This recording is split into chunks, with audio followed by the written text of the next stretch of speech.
Bonjour, alors le plus grand scan du monde, il a été fait par des physiciens sur la pyramide de Khéops et il a permis de découvrir une chambre secrète. L'histoire commence en 2016 avec des physiciens du monde entier, notamment des Français du CEA, qui décident de scanner la pyramide de Khéops. La pyramide de Khéops, la plus grande des pyramides de Gizeh, la seule des 7 merveilles du monde encore en vie.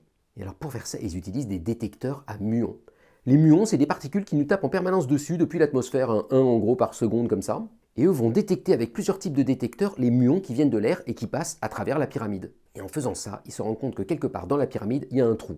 Depuis, ils ont fait plein de nouvelles mesures plus précises pour caractériser vraiment la forme du trou. Ça a l'air d'être un long couloir au-dessus de la salle principale. Et tout récemment, une équipe allemande est venue avec 3 nouveaux outils. D'abord, ils ont pris des radars qui envoient des ondes électromagnétiques qui rebondissent à l'intérieur de la pyramide et reviennent. Ensuite, ils ont fait ça avec des ultrasons, donc ils envoient des ondes sonores, pareil, qui tapent dans la pyramide, rebondissent et reviennent.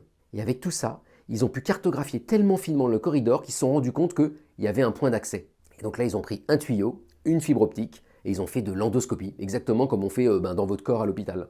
Et là, ce que vous voyez en ce moment, c'est eux en train de rentrer pour la première fois depuis 4500 ans dans ce trou, dans cette chambre secrète. Et ils se rendent compte que la chambre, elle permet de faire tenir des êtres humains debout, qu'elle est plus grande que ce qu'on avait pensé dans les premières mesures, et ils ne savent toujours pas à quoi elle sert. Tout ça pour vous dire qu'avec plein de mesures de physique hyper sophistiquées, les muons, les ultrasons, les radars, on peut scanner une pyramide en 3D et faire de l'archéologie. Bonne journée!